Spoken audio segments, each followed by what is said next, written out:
if you wake up in the morning and expect I'm going to change career and this is just going to be handed to me on the plate, then it's not going to happen. You have to go out there. You have to wake up with an optimistic mindset, one that you're going to go and apply yourself with, and you're going to go and get it. Over recent months, an unexpected side effect of the COVID-19 pandemic has been a phenomenal rise in the number of people looking to change career. Maybe having time to reflect and work from home has made us realise how broken our normal reality was. Rushing to work on the tube, being stuck in traffic, sitting in an office all day doing tasks that we don't really care about for other people, and not really making a tangible difference to the world we live in. Career change is tricky to navigate though, and trust me, I know because I've done it more than once. It can bring about worries from, what if I don't have the skills? What if I fail? Or who am I if I'm not doing the job that I've been doing forever? Our next guest is Tim Benjamin, the now retired Olympic 400-metre runner turned entrepreneur, who, having been through his own significant, if not quite your average career change, provides us with some useful insight into how to navigate it.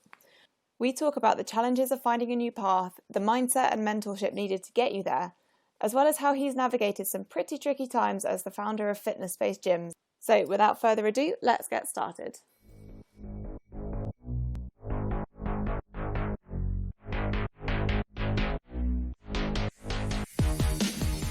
So, Tim Benjamin, welcome to the show.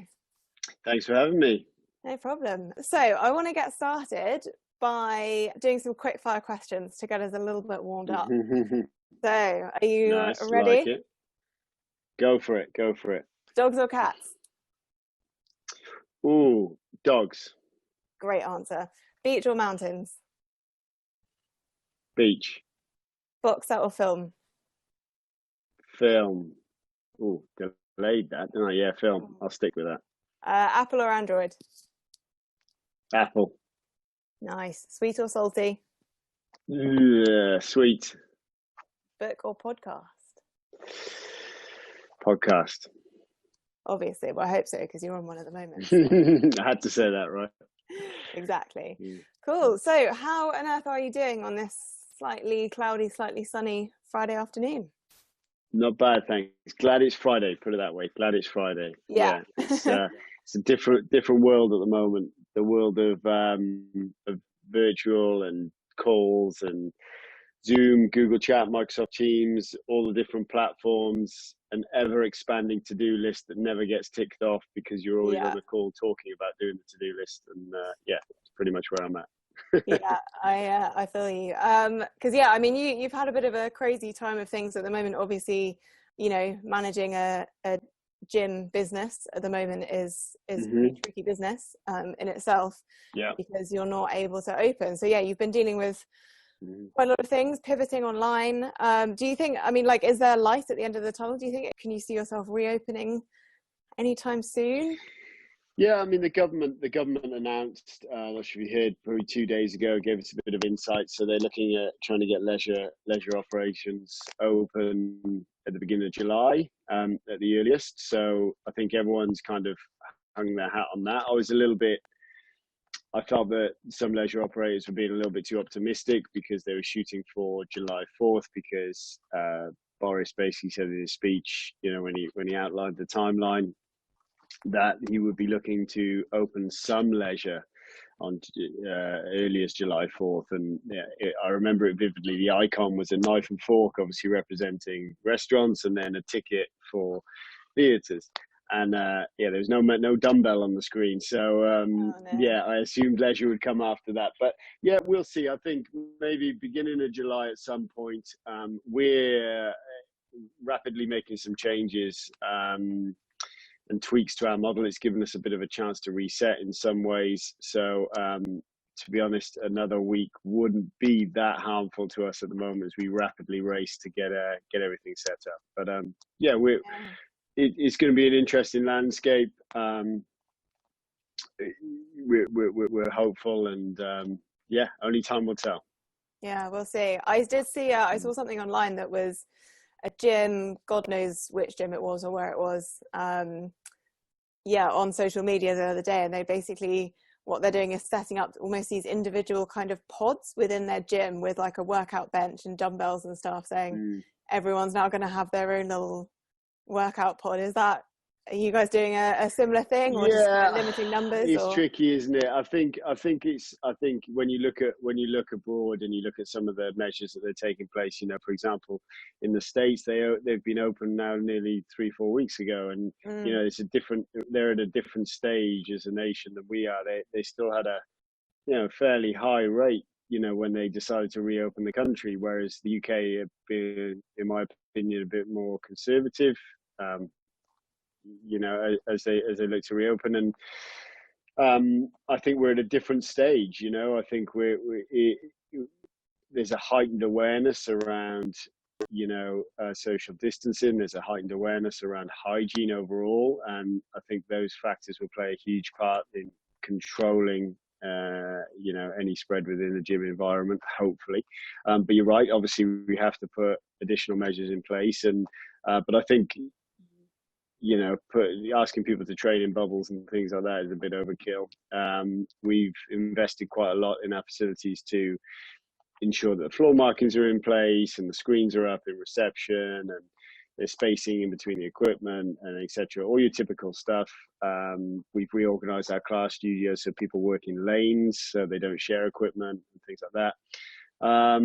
So we're taking all of the measures extremely seriously. We are doing everything to put in place, all the necessary safety precautions, but in a practical way, not getting people to train in plastic bubbles where there's pinch points and where there's sharing of equipment. That's really where the risk comes in. And where people are likely to get naturally closer, and also where there's a change of equiment. So someone's picking up a dumbbell here or doing this there, and all the rest of it. So they're the areas I think you really got to focus on. And we're setting everything up to ensure that we're kind of overkill in those areas and not in others. yeah, be a whole new gym world before us. And are you thinking, because Definitely. obviously like a lot of businesses and like us at Uprise Academy as well, you had to very rapidly pivot to an online model when all of this started happening. So you launched your fitness-based live workouts, which I've been very much enjoying, by the way. Downward Dog has got me through some difficult days. Yeah. Do you kind of see that as becoming a part of your model for fitness-based kind of going forwards as well? So as you open up, do you think the online element as well? Because something that I'm wondering is whether we've all been forced to exercise at home or outdoors now for 3 or 4 months. And I'm wondering if people are maybe going to be more reluctant to going back to the gym necessarily. I'm sure there are lots of people that are very keen to get back to the gym very quickly, but I wonder if there are other people who actually maybe now do want that online offering. Yeah, I think your point is really valid. I think if the first and foremost, if you don't relaunch with a blended offering, I think you're going to get caught out. And lots of businesses are doing that in different ways. They either engage with a online provider like a Les Mills or something like that, where classes are recorded under a different brand, and it's an off-the-shelf solution that one of your competitors could be equally doing. We decided at Fitness Spaces to kind of take it up a notch. We, like every other fitness operator, when we got asked to close on the 21st of March, we pivoted very, very quickly, and we transferred everything into closed groups on Facebook and all the rest of it, just like everyone else was, because you had to react so quickly. When the dust settled, we then looked into actually creating our own recording studio, our own setup, and everything else. And yeah, we did that. We did that pretty well, I think. We very quickly, within 3 weeks, had our own recording studio set up, where we could produce our own live workouts and on-demand workouts. We've recently switched it all to actually on-demand in an effort to get ready to transition back into the gym, and actually that's where a lot of our usage was coming from. But yeah, you're totally right. User behavior will change, and I think a lot of people will be coming back to the gym, but they will like to do it in a blended way. So they might go to the gym twice a week, and they might work out on demand twice a week. And I think it's going to be a bigger part of people's lives. That said, I think what gyms have to now do is work on the experience element. So that's what we're working very hard on. For example, my gym on Ascot High Street at the moment, we completely changed the class studio to put experience lighting in. I'm getting music curated playlists to interchange with station changes and new sound systems, because you have to enhance the experience now that someone couldn't get online. So yeah, we got to work harder, we got to change, we got to adapt, but that's business.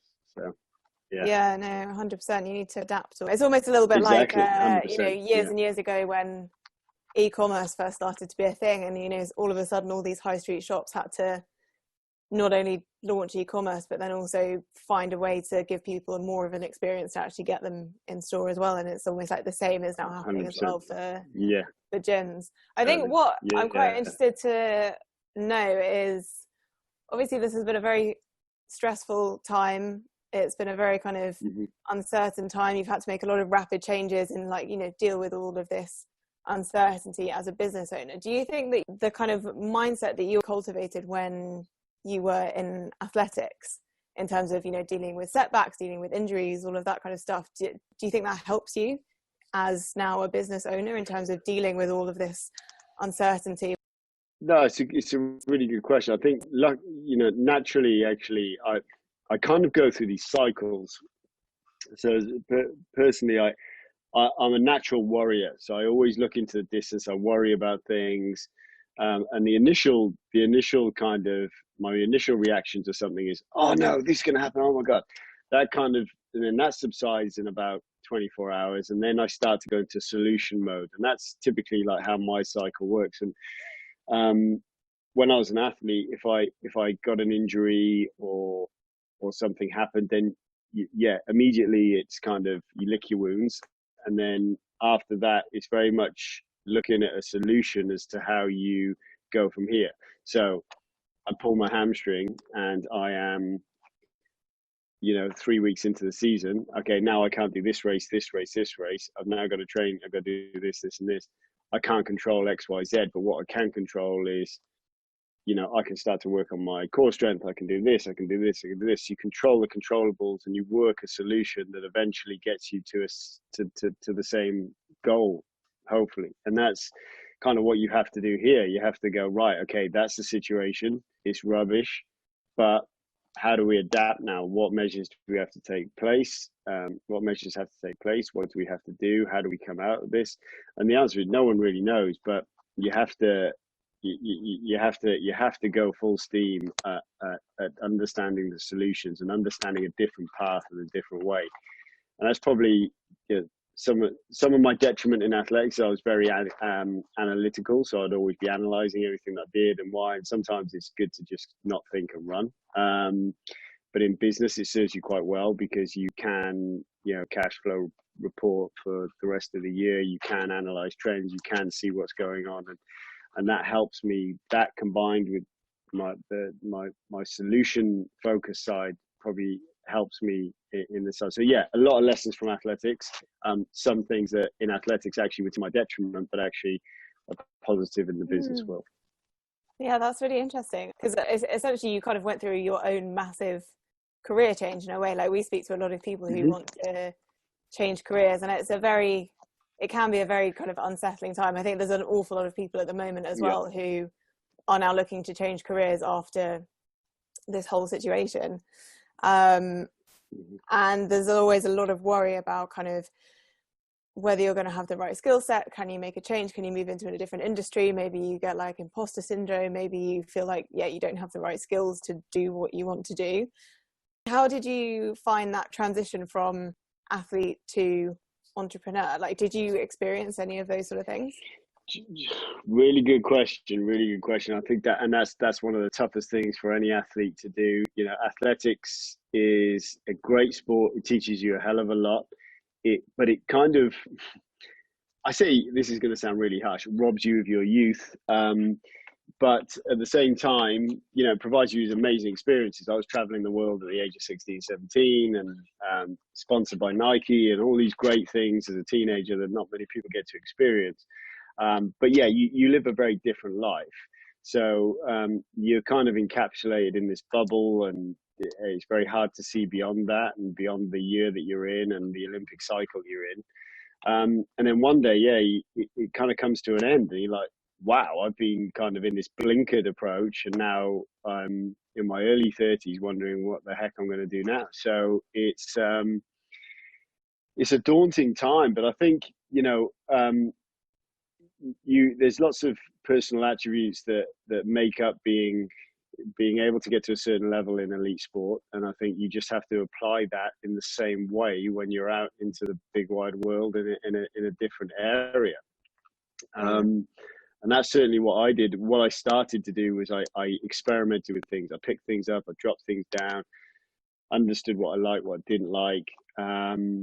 I started doing a few contracting positions for the Youth Sports Trust, thought sports development might be my thing, and quickly realized, no, I want to be responsible for my own success. That was my biggest piece that I learned from that period.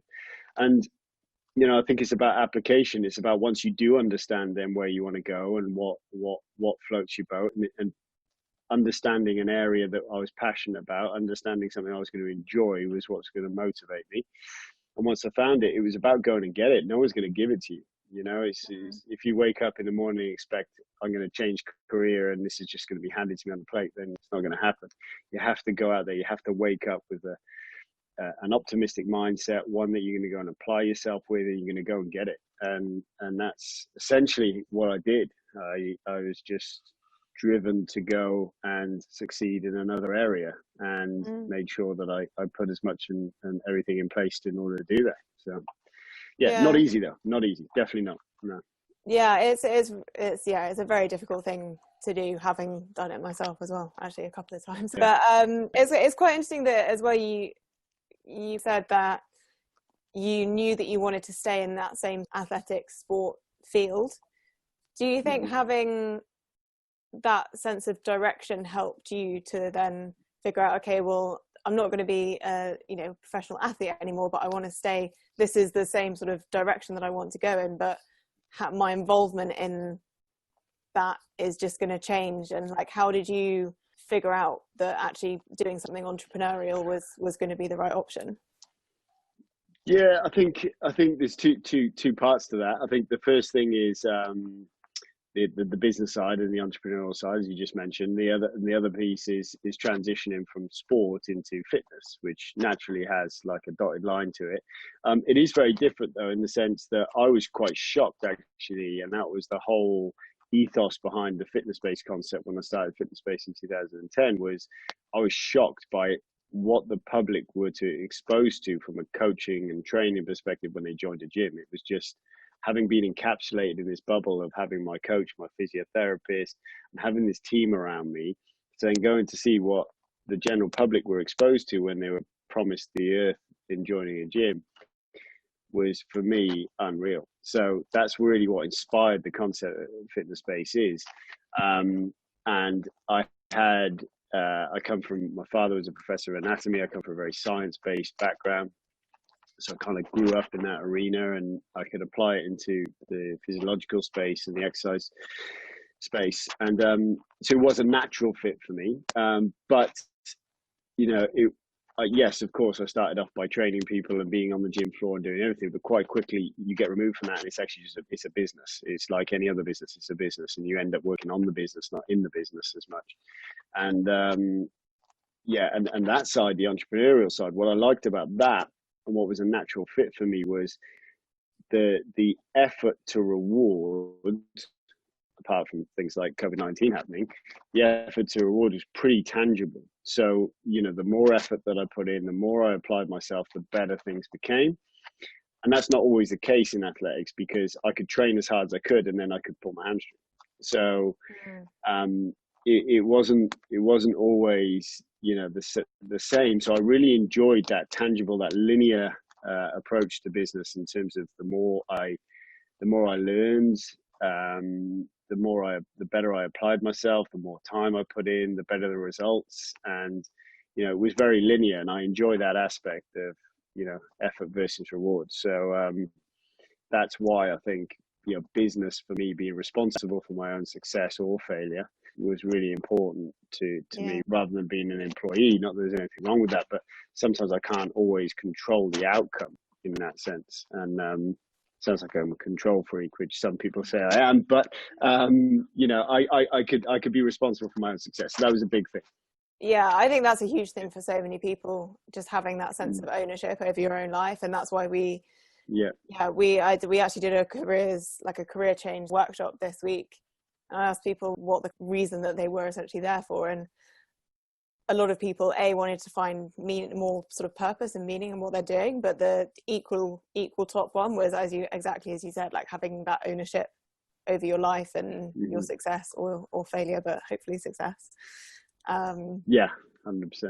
Did you have any sort of mentors, partners, people that kind of helped you to make that transition and setting up? 100%. And I when I was an athlete, actually, and I think that this is a really important piece of advice I give or would give to any athlete is preparing yourself for life after athletics. Not necessarily obsessing about it, not thinking about, focus on the here and now, of course, but the preparation.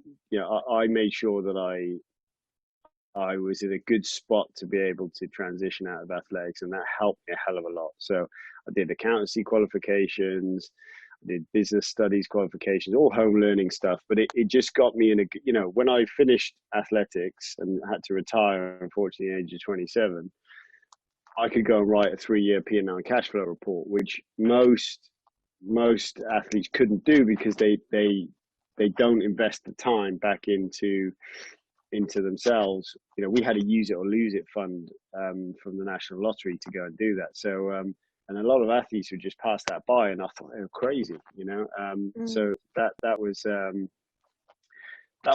quite an important part for me, was preparing for life after sport, really. As a big bit. Sorry, I've forgotten the original question now because I got so hooked onto that. Yeah, good question. The original question was, did you have any coaches or mentors? Yeah, sorry. Yeah, so I did. So I kind of came out and I was in a good spot and I was well prepared, but there were lots of areas that I had holes in, lots of areas I was inexperienced in. One of the big ones being marketing. I had no marketing experience. So yes, I can write a business plan, I can do this, great. This is what should happen. But then how do you go and apply that? And I had a mentor who actually owned a chain of gyms called World Class Gyms, and they were throughout Europe. And he lived locally to me in Ascot. And I picked his brains. I remember showing him my first piece of marketing collateral as a flyer. This is before social media and all the rest of it. And it was a flyer. And I was getting ready to stand outside Ascot train station with all my leaflets for my first gym, and I was going to do it at 6 o'clock in the morning, handing all these leaflets out. And I showed it to him, and he's a Finnish guy, and he literally got my leaflet and went, "This is rubbish," and threw it away. I just spent £1,000 on these leaflets, going, "No, okay, don't throw it away." And and the first thing he said to me, I'll never forget, he goes, "Ida." I was like, "What do you mean, Ida?" He said, "Attention, interest, decision, action. That's 4 pieces of information on one marketing collateral. That's it. You're writing essay." No. I was like, right, brilliant. So that was like the start of the relationship, which is brilliant. And I owe that guy a lot. He really did. He was tough love, but he showed me a lot about the principles of marketing, a lot about customer service, a lot about retention, a lot about secondary spend, sales, and sales in general. And I had a great mentor to start off with in the gym business, and I certainly wouldn't have grown a gym business without his help. I'd have been certainly, the growth would never have been as aggressive without him. Nice. How did you find him? Did you just stalk him down?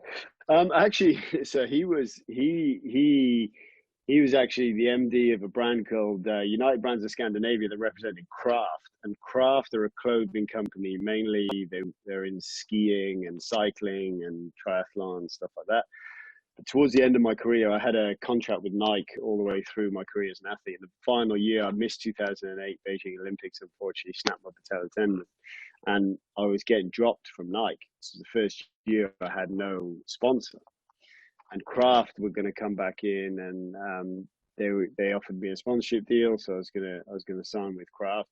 Last minute, I signed a small 1-year deal with Nike just to see me through for that year. But so I very nearly signed with Kraft, and that was the relationship. And he kept in touch. And then when I retired, I knew he was in the gym industry, and I asked to pick his brains. And yeah, I was like a sponge. I just wanted to go around his house every day. He just inspired me all the time. It was brilliant. And I really used to look forward to our coaching sessions. It was amazing. Really, really good. So yeah, I'd thoroughly recommend having a mentor, on every level. I'm quite lucky. My wife is a management consultant, so she's very much in the business coaching space. So Nice. when I get a real bad sticky problem, she can coach me. It doesn't always work out because you've got that husband-wife relationship thing going on. But generally I try and listen.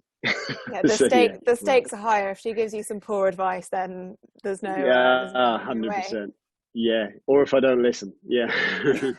Which one's more likely? 50-50, yeah. The other thing that I wanted to talk about in terms of your transition from athlete to entrepreneur is the episode that's out today of our podcast. We talked to Alex Dunstan, and one of the things that we spoke about was the kind of situation that a lot of people get themselves in when we attribute a lot of our self-worth and life's meaning to the work that we do, which is great because, when you're doing fulfilling, meaningful work, it's a huge part of your life. But the danger of it is that if your whole self-worth is caught up in essentially your job, when something changes or something goes wrong, that's it can be devastating because you feel like, that's your whole sense of self-worth. And I can imagine that that's almost, 10x for professions like being an athlete or, a celebrity, Yeah. or, where essentially your job is almost you and your identity. Did you struggle with that transition out of athletics, with your self-worth being caught up as Tim Benjamin, the athlete? Do you know what? It's such a good question. It is a very, very good question, a very good topic. I think the way my mentality worked is I was very much kind of almost prepared for it. I was like, right, I'm retiring. Like, that's it. I'm no longer Tim Benjamin, the athlete. That's it. Chapter over. Go, move on. Quite clinical in that. My father was very similar. He's a professor in anatomy. One day he retired. He goes, right, that's it. Behind me, I move forward. And I kind of had that mentality that helped.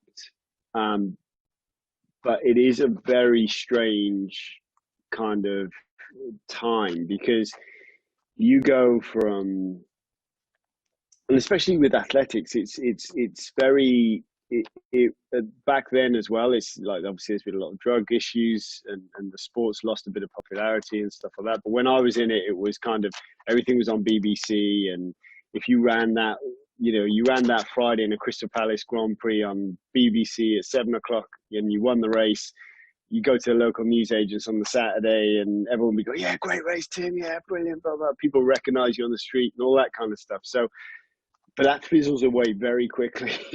Unless you're an Olympic gold medalist, you're Mo Farah or something like that, no one remembers you coming fifth in the World Championship final because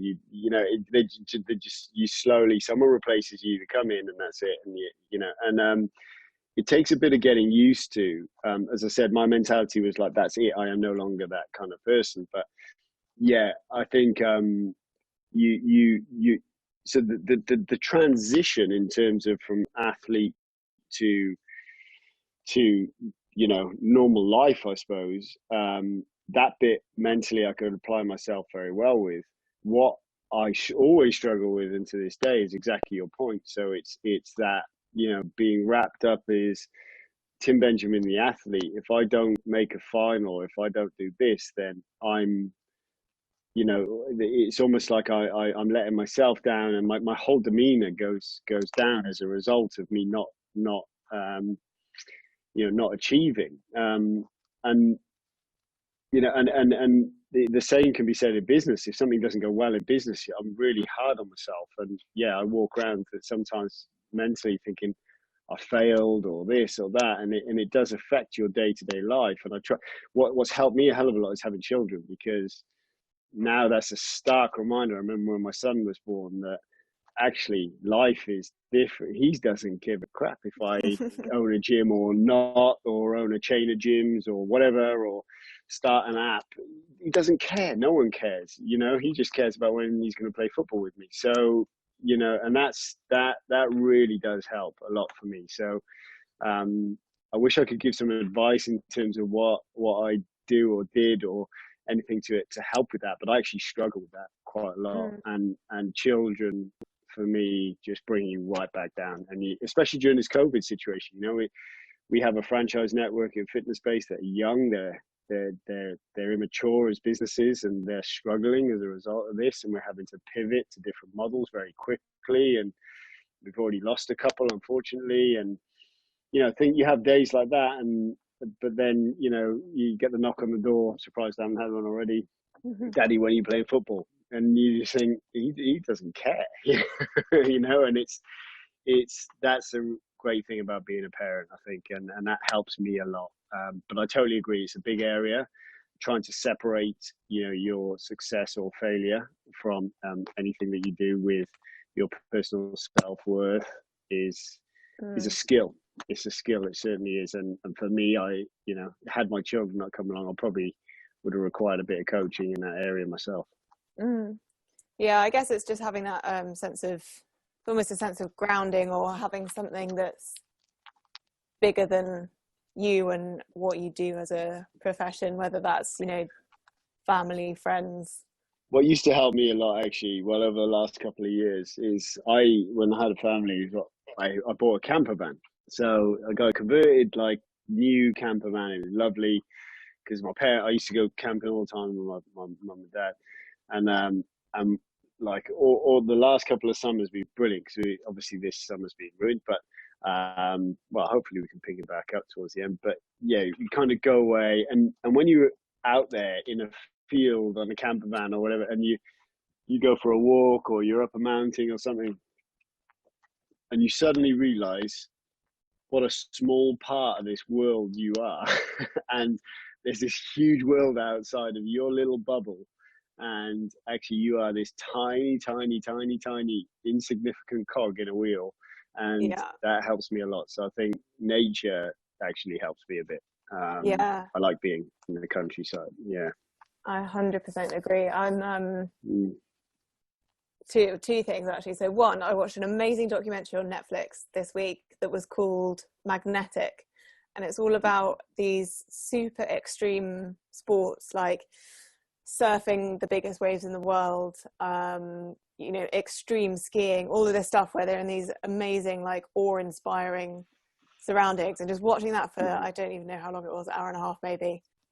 It's just wow, just seeing that scenery and those people do those things was just incredible. And also it makes me want to, I'm not cool enough to surf, but I'd like to think that I could. And the other thing is, I was saying something that I'm hoping that I'm still going to be able to go down to, I go down to Devon once a year, every year. And I'm really hoping that I'm still going to be able to go in July, because it's just that feeling of being out of your surroundings, being okay, there is a world out here. Also, this is going to sound really lame, but I also really like to, at nighttime, if it's a clear night, just look up at the sky and then see all the stars, and then you just feel tiny, you're the most tiny, insignificant thing in the world. And totally. Everything in perspective. It sounds like quite a weird lame thing to do, but I do like it. No, not at all. 100%. No, I'm very similar. Okay, so I also want to talk about your attitudes towards being a very high performance human, because you ran 400 meters in under 45 seconds.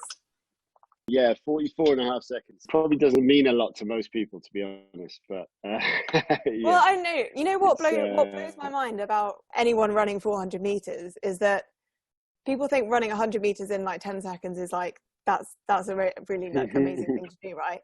But you've done that essentially 4 times in a row. I always wonder, hearing about things like that and other people doing these insane achievements, what separates people that can do stuff like that versus the rest of us that don't? Is it like is it a Well, mindset thing? Is it a I, physical thing? I think it's a combination, of course. I don't. Not everyone's born to be able to sprint that fast.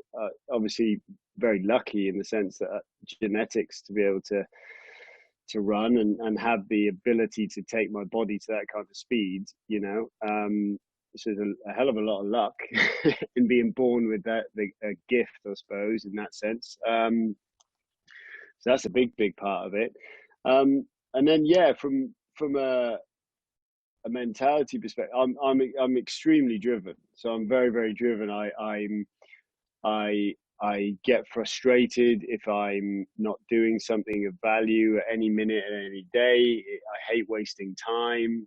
I struggle with not adding value I have to be doing something that's related to growth all the time and personal development. It's just the way I don't read fiction books, for example, because anything that I read is got to be to better myself. That's just the way I've kind of. While I'm not saying it's a great trait, because sometimes it's quite selfish, and and certainly as an athlete, I was very tunnel visioned. Nothing would get in the way. To be honest, I'm surprised my wife, who obviously now have 2 children, would put up with me the entire time. I think if you spoke to her, she'd probably say she very nearly didn't. But yeah, very tunnel vision, very focused. It's that ability to just lock onto something and just be almost obsessed with it. If I'm honest, it is borderline obsession. When you become an elite sports person like that, you've only got to go and watch the recent Netflix documentary on Michael Jordan. I mean, that kind of encapsulates sports people. Yeah. It's anyone achieving a high level elite sport. It's the way it is. You're extremely determined. You're extremely focused. Nothing else matters, and it's it is that kind of attitude. I'm making it sound really harsh now, but it is. It's the ability to focus on something, locking, have something in the distance that I'm shooting to try and get to, and literally nothing gets in the way of you trying to achieve it. And I think that combined with having the genetics to be able to do it was probably the reason for my success. I mean, there were lots of things I was bad at. I as I said, I actually would train too hard, and that's the reason I retired so early, because I was my injuries caught up with me big time. I had 7 operations and all over the place. So I'd train really hard. I could push myself extremely hard. I'd actually be gutted if I wasn't sick in a training session. That's how kind of obsessed and you end up getting with it. But yeah, it's you look back. I don't operate on that level nowadays. I don't push myself, whether that's in business or whatever, that hard anymore. But I certainly have, I'm probably sailing in about 78% of it the entire time. So yeah, it's that ability to have laser focus on something and not be distracted by anything. Yeah, definitely. It reminds me of, I actually read a book recently called Grit by a lady called Angela Duckworth, I think her name is. Yeah, I've heard of the book. Yeah, and it is a really good book.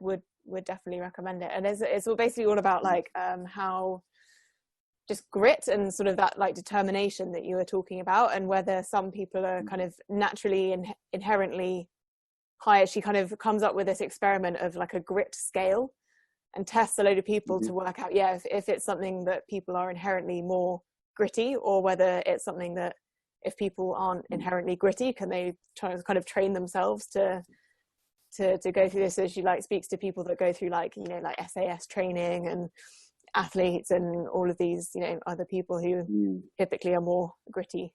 But yeah, I would definitely I think definitely recommend a read. For me, it's about I'm motivated by achievement, and whatever that is. It's quite interesting to when you get into business as well, you obviously get asked a lot of the time what's your motivating factor. Is it financial freedom? What is it? And actually for me, it's always been about, it's not about trying to get super rich or anything like that.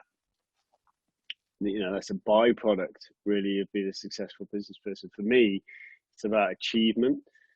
And what I like about business, as I said, is that previously it's that linear approach. The more effort you put in, the more reward, unless something like a virus you never even heard of comes out, and that's completely uncontrollable and frustrating, obviously. But you would in athletics, everything was quantifiable, and that's what I used to like about athletics. You train so hard, and you would cross the line, and you'd see 44 seconds on the clock, and it would all become worth it. Or you got a medal and it become worth it in this place. So it was quantifiable. And for me, it's similar in business in the sense that if you do this, you do this, you do this, and then the figures show that you've achieved something. So for me, my motivation always comes from intrinsically from achieving. And when I don't achieve, that's where the grit comes in. If someone says you weren't quite good enough, or that wasn't quite good enough, that's when all of a sudden I go, right, maybe you're right, but I'm going to show you. Even if it's myself saying it to myself, or the results saying to myself, it's me saying, that wasn't good enough. How did I let that happen? No way. Right, I'm digging in, and I almost get this surge of adrenaline that goes, right, no, come on, let's fix this, or let's do this. That's where my grit comes from. It comes from achievement. It's ticking that box every time. Yeah, I like that. The kind of just like determination, which is like, right, I'm going to prove you wrong then. On another note, something else I wanted to talk about was obviously your whole ethos at the fitness space is very much based kind of around community, in a sense that, your slogan is never train alone, which is awesome. And it's all about, giving people the right resources and coaches and all of that kind of stuff to actually help them reach their goals and the things that they want to achieve. Why do you think that, community and having that support is so important, not just for people's health, but I think, in life in general as well? A number of reasons. I think, where fitness space was born out of was, as I said, it was getting as close to or replicating the kind of team that I had around me. So for example, we don't call any of our staff trainers. They're not trainers. They're not personal trainers. They're coaches, and that's one of the biggest things that I learned. So it's a coaching arena. It's a coaching environment. The community aspect really was kind of born out of, I don't know, it wasn't necessarily something I really set out. The first thing I set out to do was to provide a coaching environment. That was it for me. And the next bit was actually trying to be as unintimidating as I could. The biggest barrier for a lot of people joining a gym is thinking that they're not good enough to go and join a gym, or where do they start, or I'm scared because some guy's going to be slamming some dumbbells on the floor or grunting and all the rest of it. And that's actually, you will see that in some gyms, 100%. And that's what I was trying not to be. So if you go to any of our studios, they're pretty small. They're 3,000 to 5,000 square feet. They're operational gyms. Don't get me wrong. You can go in there, you can run on a treadmill and go lift weights. But the equipment we put in there you won't find 50 kilo dumbbells in there. They stop at 32, for example, because we don't cater for, your really experienced bodybuilder or lifter. There's nothing wrong with that, but that's what some people, are put off by in terms of, that elite side of it. And then I think that the community side then got kind of driven by actually the people that we were attracting, by having a smaller space, by being unintimidating, and by providing a coaching atmosphere. You found that you had a lot of people that were coming to gyms that typically wouldn't have come to a gym, and they all bonded through this experience. And I think the community aspect actually was secondary, and it's something that now becomes one of our primary pieces. And it's great to be a part of. It really is. It's brilliant. And I've actually got involved a lot more since COVID, because I've had to dip in and do live classes and do all these things. And I wake up early in the morning, go and coach a running club every morning right by my house in the park and Nice. stuff. And I kind of do it now because I enjoy it. It's just brilliant. I've done two classes of 5 people, obviously restricted at the moment, and I'm back walking in my house by 8 o'clock in the morning. I can start my day, and it's just brilliant just seeing that community. Everyone knows each other, and yeah, it's a really nice thing to be a part of as well. So Nice. yeah, I think community has been the secondary part of what we do, but it's important for a number of reasons: for accountability of your own goals. It's important for support from that perspective, and it's important to continue to drive this unintimidating atmosphere and environment that we house in the gym. So Yeah. I've owned other brands. I started a 20,000 square foot budget gym. So I started that in 2012, and we sold it, and I sold it about a year and a half ago now. And that was a huge gym, budget gym, total opposite to fitness space.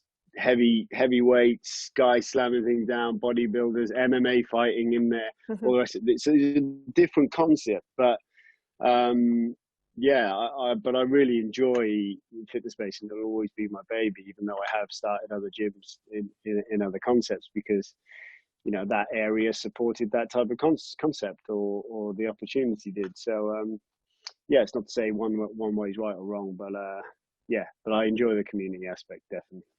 Nice. Yeah, it's shocking how intimidating some gyms can be. Like, I like to think I know what I'm doing in the gym, but still, you do go in there sometimes, you're like, oof.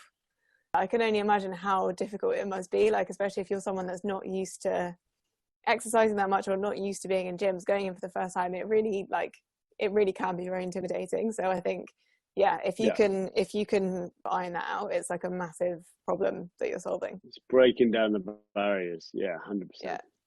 What's your fitness regime like now you're not doing crazy athlete training and making yourself sick? It's a mix. I train probably 6 days a week, and at the moment it's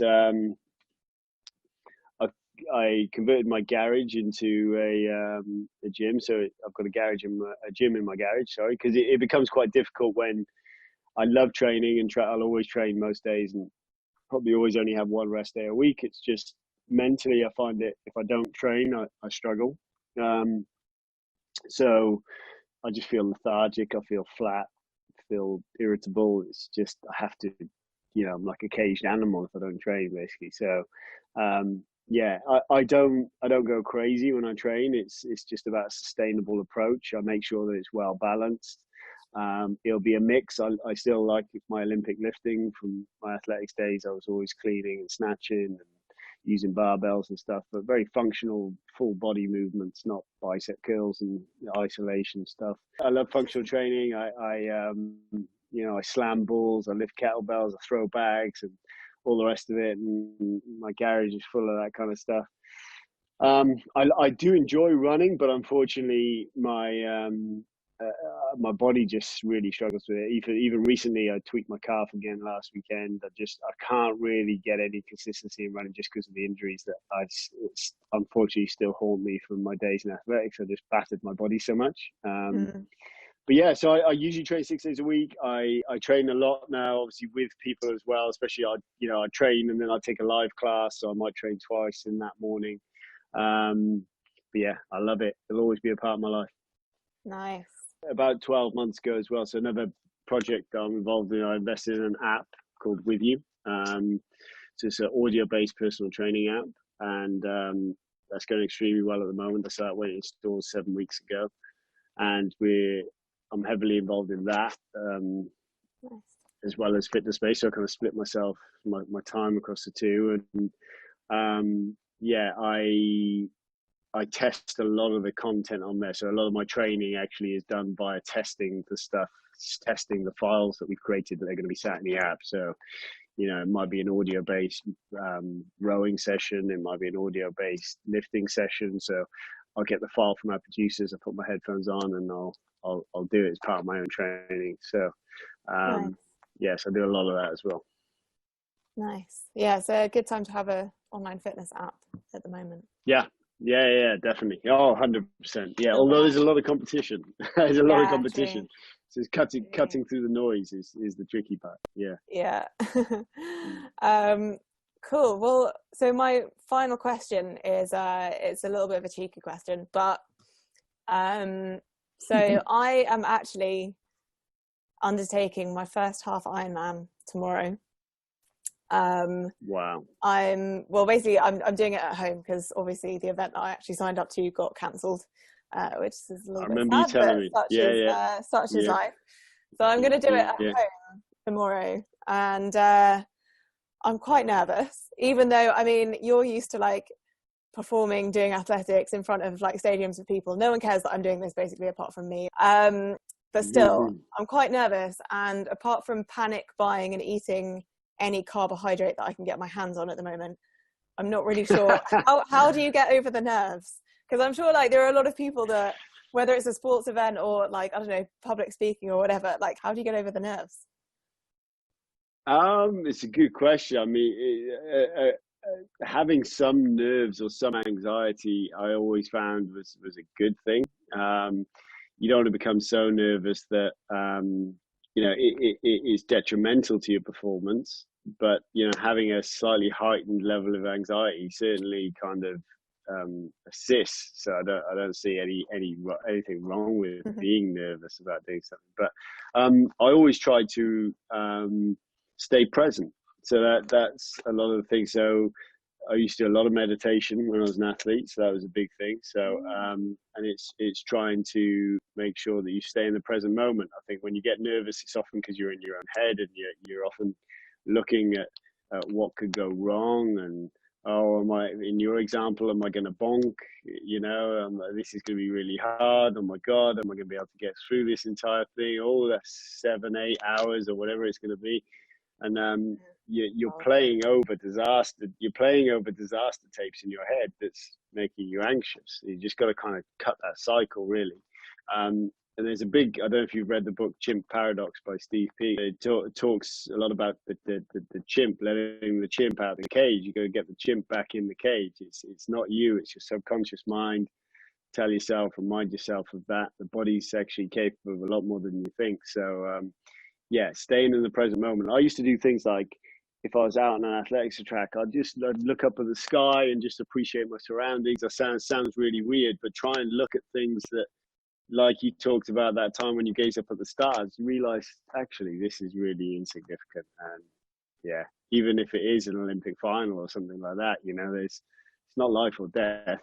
Do you know what I mean? So there's a lot more important things that happen out there. Why don't I just enjoy this and give my best shot? And if I get too nervous, I'm not going to be giving it my best shot. So I wish I could give you a straight up formula, but that's kind of how I would I would attack it.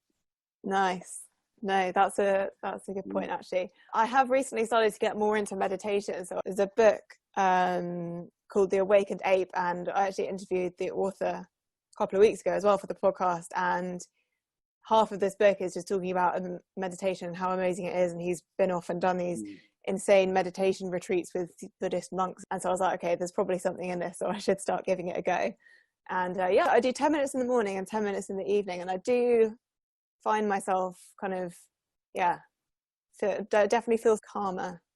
There's all different types. Again, in our WithU app, we house a lot. So whether that's a walking meditation or it's a 4 or 5 minute meditation to fit at lunchtime, and people have different kind of tolerance levels for different lengths of meditation, and you almost got to train your mind as well to kind of build up to like that 15-20 minute kind of mark, because it gets tricky to try and keep in that present moment for that long without your mind wandering. But you can train yourself to do it. And present. So the presenteeism is a big thing. So try and stay present. Try and just think about the here and now. Don't worry so much about the future. Coming from a natural worrier that told you I was an absolute analyst and all the rest of these, probably that might be hard to take on. But I try and do that as much as I can. Easier said than done. At least the intention's there. Yeah, exactly. Yeah, totally. Amazing. Well, On that note, just before we go, do you want to tell everybody how they can find out more about you and about Fitness Space and everything that you're up to? Yeah, I mean, Fitness Space, so we have a network of franchisees and licensees, and they are across the UK. So you can see fitnessspace.com and you can go and have a look at if there's a gym local to you, and check it out. Obviously, if you're in the Ascot area, make sure you come to mine and have a look. And then the WithU app. So as I said, I had a number of other gym brands that I've now sold over the years. So it's predominantly Fitness Space, and the WithU app, which is obviously my new project, that you can find in app stores right now. So you just type in WithU, so it's WITH and then the letter U. And check it out. It's a 7-day free trial. Go and have a go, see what you think. It's got over 500 workouts in there.